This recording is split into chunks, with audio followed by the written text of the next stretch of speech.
In today's video, we're dealing with Maytag washing machines that are unbalanced, are shaking around, making noise, jumping around, banging from side to side. We're going to go over 3 or 4 different major culprits on this machine, but we're going to go over the very simple, easy to do things first that are more common, and then we're going to get to the one fix that seems to be sadly way more prevalent on these machines. The key here is that you have a dial set like this. You do need a few special tools depending on what goes on with this machine, and there are different tools for different situations. So let's go ahead and open this up and see exactly if we can figure out what is wrong with the machine and get to fixing it. The first most basic fix is if your unit is not level, or if there's any play that would allow the unit to move around during operation. Use a leveler and see if the machine is not properly leveled against your floor. If you can physically move or rock the machine around with your hands in any corner, chances are it's going to bounce and jump around quite a bit in spin mode. To adjust the feet, it could vary by model. On the unit we have here, there are simple plastic feet with rubber pads that you can screw in and out. You can adjust these on the floor with a crescent wrench to make sure it's adjusted right, but I'm just showing you how to do this for reference, as this is quite a bit easier to show on camera. Next, open up the lid and attempt to push the outer basket down as hard as possible. Then allow the basket to snap up and return to center. Does it bounce around much up and down? Try to do the same from side to side. If you find that it bounces around much at all before it returns to center, then the suspension rods either need replaced or you need to use a heavy lubrication to ensure the dampening systems work right. For reference, this tub's rods are in good shape, and when you push the basket down or side to side, it immediately snaps up and returns to center without bouncing. But I want to show you a few tricks to taking the top off and a tip about replacing the rods. To get to the compartment, we have to lift the top off. To do that, you'll remove 3 screws from behind your Maytag washing machine, and it should look kind of similar to this unit. 1 on each side of the machine, and then 1 on the wire cover, and your cover may look slightly different than the one we have on this unit. When you have this done, make sure the washing machine is near a wall that will allow you to pivot the top to rest against a wall. On the front, use some sort of tape to secure the lid to the top of the washer. Make sure the tape isn't attached below the seam between the top and the chassis though. Next, you'll need to pull the washing machine top forward towards you, then lift up on the top, then push rearward. Once the lid has been unhooked from the top, again, make sure that it's near a wall that will let you pivot the lid up and behind the machine. When lifting the lid, there are going to be 2 small metal tabs that the top can rest on, 1 on each side, as you pivot it towards the wall. So when you move the lid up and rearward, make sure that the lid rests in these slots. It's very important to do this so that the lid doesn't move. To remove a rod, make sure to wear gloves and a long sleeve shirt and reach down into one corner of the washer chassis and pull on the rod to push it up and remove it from the plastic cup assembly. If gloves don't give you a good enough grip, you could use a pair of slip-jawed pliers or vice grips to hold onto the rod to give you more leverage to pull the rod up and dislodge it from the cap. The cap styles can vary slightly from model to model. Some take a little bit more effort than others, and this step can be a little bit difficult to remove the cup from the shepherd's hook on the rod. Once you have that released, some models of Maytag washing machines will have slots at the bottom of the outer tub. This will let you pull the rod down and out of the tub chassis to remove. Others do not have this slot and will require you to tip the machine over and remove the rod from underneath. Once you have the new rods set in place, you'll need to reinsert them the same way into the cap, but there is a trick I want to show you. Use the old bad rod as a hook to pull the new rod up and into the cap area. This will make your job a lot easier if you have to replace the suspension rods. You need to rotate the cap 90 degrees to get it to seat properly, but the rod trick will help you get to this point quite a bit easier. Otherwise, you can use the vice grips or slip-jawed pliers just the same. Remember that if you have to fix the suspension rods, you want to replace all 4 at the same time as they wear out similarly. I do have another video to show you how to restore the dampening abilities too, and I will have a link to that at the end of the video. Before we put the lid back on, one other thing you can check is damage to the tub cover and balancing ring. If the balance ring itself has been damaged, you could see holes in the plastic that would result in the ring leaking water into the tub and that would result in the machine shaking during spin. I didn't film removing the cover, but there are tabs around the edges that need pressed in and removed to access the balancing ring for view or replacement. This is very rare, but something to look for. Next, let's go ahead and quickly lock the lid back in place. First, by pivoting the top back down to the front of the washer, the top should naturally slide off the metal tabs I mentioned a few moments ago, but if not, just make sure to check that they are out of these slots. Next, line the lid up in place on the sides, then do the exact opposite motion to lock the washing machine top back into place. With it fully lined up, pull it forward, push down, and then push rearward, and it should line up and lock back into place, not allowing the washing machine top to move to the left or right at all. It'll be very snug.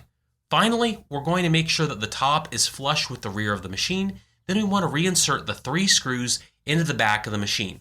One on the left side, one on the right side, and then slot the metal harness cover into place, then secure it with the final screw. And all the steps for the washer lid are now done. For the next test, open the lid of the washing machine up and spin the unit as hard as you can. Do you notice any issues with the unit's tub moving around on the inside? The key that I want you to look for is the inner tub, moving significantly against the outer plastic tub. There should be very minimal movement between them, and if there is movement, when the washer gets into high-speed spin mode, these tubs can vibrate against each other, causing a lot of issues. If the inner tub has that play in it, as opposed to the outer tub, the very likely culprit is a bad hub in the unit and needs replaced. This is becoming a more and more common issue among newer Maytags that have been made in the past 5 years due to a very poorly designed tub with plastic bottoms. This is rather difficult, but there are a few secrets I will show you how to do in a few minutes. The last and final thing that you could check is the wash plate itself. Try to move the wash plate independently of the basket. You should get a lot of resistance, and the plate should move with the tub one way and then spin independently, still with a lot of resistance, the other direction, but only after a lot of resistance is met. If this spins freely and too easily, the plate is bad and needs swapped out. Use a flat-bladed screwdriver to find a small slot underneath the white or metal central wash plate cap and pull it up to remove. Then once the cap has been removed, take a 7/16 socket wrench and turn the wrench counterclockwise to remove the transmission nut. This can be quite difficult, so you may need to hold onto the tub with one hand while turning the wrench with the other.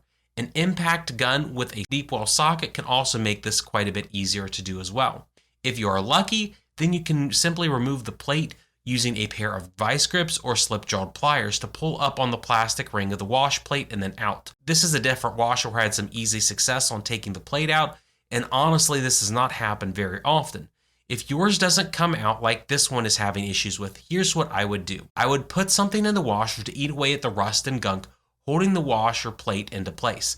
In this case, I'm using our Wash Bomb formula, but citric acid, a fresh, or even CLR could help solve this issue if you have any of that on hand. Then watch the video where I show you how to put this unit into manual test mode. I'm setting the unit to force the system to fill up with hot water in the tub without letting the unit drain any water out, so we can let the unit soak the mixture in water and eat away the stuff that we can't see.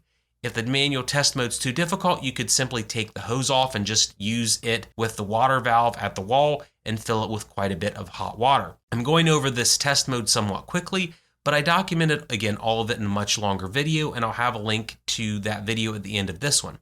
At any rate, though, we want to fill the bottom of the unit with hot water going past the cap that we took off earlier. Make sure the cap and the bolt are off. Once it's full with enough water, we're going to go ahead and switch the mode from the hot water fill and let it soak for some time. As you can see here, it's bubbling up and the mixture should be allowed to soak for a while, and the key's hot water here. Sometimes you don't need the wash mixture that we mentioned to get the plate off, but I'm not taking any chances and it goes easier this way. If you don't want to let it soak, you could just turn the dial to the manual mode to lock the door, then turn the mode to agitate like you see on camera. If you don't touch anything and you try to keep it in manual mode, it will shut off after 5 minutes, so you may have to re-enter the mode. This is the light combination for forced agitation. Again, the lid needs to be locked before this. I'm going to go ahead and press start and literally let the machine agitate with the wash formula in the unit to force the plate off. 5 minutes later, I'm going to switch the pause mode and unlock the door to show you what's happening. There's a ton of nasty gunk in the washing machine, and I'm going to try to remove the plate again, but it's not quite ready to come off yet. I'm going to do the same process again once or twice. You could just let the tub fill up with more hot water and let it rest for longer. But remember, on the manual mode, it will time out after 5 minutes, even if it's agitating to loosen the plate. It will time out and stop the modes altogether, so if you try to press the start button after it's shut off, it will run a normal cycle, which will pump all the valuable wash mixture out. So I goofed up on this once during the video, but I went ahead and loaded up with another round of hot water, and with another 10 minutes of agitation, as I paused and restarted the agitation mode, this is where we wound up. You can see the color of the water is a nasty brown color, and now finally the plate will come off. Hooray! And I didn't do any special tricks to get this off, just kept running the agitation mode. I'm just going to cancel the manual mode by pressing and holding the button, and then I'm going to start a regular mode on the unit to get it to drain out the really brown looking nasty water. The whole process start to finish took about 25 minutes and I didn't let it soak. The washer did all the work to remove the plate, and this is the secret trick to taking care of this problem. Next, I'm going to take a flat bladed screwdriver and remove the U-clip from this hub. If your unit does not have a U-clip or hub like this, there is a different kind of hub that you can buy, and I'll include a link to that because most Cabrios or Bravos units have a different style without the U-clip. I was able to remove it, and you see a ton of rusty buildup that the hub was hiding. With that being done, you want to grab a towel and put it on the inside of the drum. The reason for this is that there are slots around the edges of the tub, and when you remove the screws, they can easily get lost and trapped beneath the tub. With the towels down, use a Phillips head screwdriver or drill gun to remove the 6 screws that hold the hub in place. The last screw was difficult and required a screwdriver instead of a drill gun, but once I had it out, I used a flat-bladed screwdriver to gently pry the hub up a little bit, and then I was able to grab it and pull it all the way off. Here's what the hub splines look like on this unit, and they're in terrible shape. If they're worn down significantly, it can cause the tub and hub to rub against each other, causing the unit to be imbalanced, so we need to check the Gearcase splines as well. And at this stage, you can go ahead and remove the towels from the tub. This is somewhat optional, but I'm going to go ahead and clean the splines up with CLR. I'm using the Zep brand here, which is what we use because we use a lot of CLR. This is pretty crude, but I'm splashing some of the CLR on the Gearcase splines and then cleaning with a stiff plastic bristled brush and cleaning the splines to make sure they're in good viewable shape. If the tub has a huge amount of play, here's something that I've actually invented, which is a shim kit that goes between the tub and splines. There are 3 wall thicknesses that we developed for this kit, and I'm putting this down on the Gearcase to ensure that the tub does not move around if you saw a lot of play during the test we did earlier. You want to use the thickest wall size that fits into the tub. To install it, you simply place the ring down and you have to press it with the flat side up and slowly work it around onto the top of the Gearcase spline. It may take a little bit of time to press this down into place. There's a small cut on the ring that will make sure it expands to fit down onto the unit. Next, use a socket, wrench, or other flat device and a small hammer to tap the shim into place, locking it against the bottom of the hub. The next step of this is that I'm replacing the plastic hub with an all-metal one. And remember, if it has the U-clip in it, there's one style that I'm using here. If the unit does not have that style with the clip, there's a different model hub you need, and I'll include a link for that one as well. But if you end up finding out that the hub goes bad after 2 or 3 weeks, you will have to use the metal one regardless. To install this style metal hub, you can see the underside of the metal hub has a small tab or tang that slots into the drive block fingers. You have to line these up when you install the drive block. You need to slot the drive block into place and tap it down with a hammer and possibly a socket set, as you need to lock it into place where the notches are on the top of the block. But then you want to install the metal hub ring into place. There are ridges on the underside of the hub that need to fit in between the plastic ridges that are on the tub itself. You can see where these are when you place the metal hub down. The camera doesn't do a great job, but you'll see that there's 6 little slots on the tub and 6 slots on the hub, and you need to sandwich them to where they fit into place. There may still be a small gap between the hub and tub, but again, that key is making sure that the hub slots between the grooves of the tub. When you have that done, go ahead and put the towels down again and begin to insert and tighten the screws into place. And sadly, the camera is very difficult to get it to line up to show this really well, so I apologize about the camera views. The key though, when you install these 6 screws again, is to not over tighten any one initially. Insert all 6 by hand, then slowly tighten them on opposite sides of the hub and eventually fully down into place. Once you have all the screws fully tightened into place, you install the threaded nut on the top of the hub. This will screw in quite tightly by hand, but once you have it hand tightened, you need a spanner nut wrench to lock it into place. You can turn it a little bit further before needing to tap on it with a hammer. Usually you want about half a turn with the hammer, and that will be enough.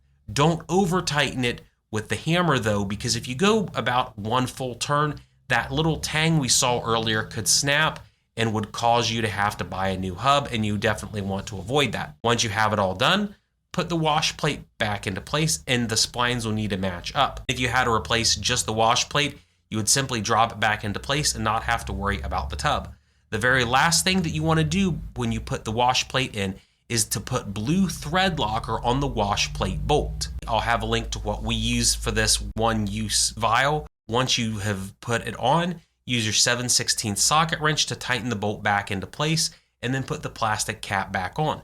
Most thread lockers will have a cure time of 24 hours, so depending on the type you use, you may not want to use the unit right away. The last thing you want to do, regardless if you replace the suspension rods or the metal hub, or maybe you just leveled the unit, is to calibrate the washing machine.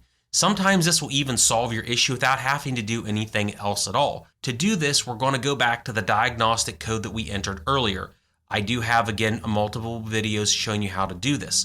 Once the model's in that initial diagnostic mode, you want to rotate the dial 4 turns clockwise.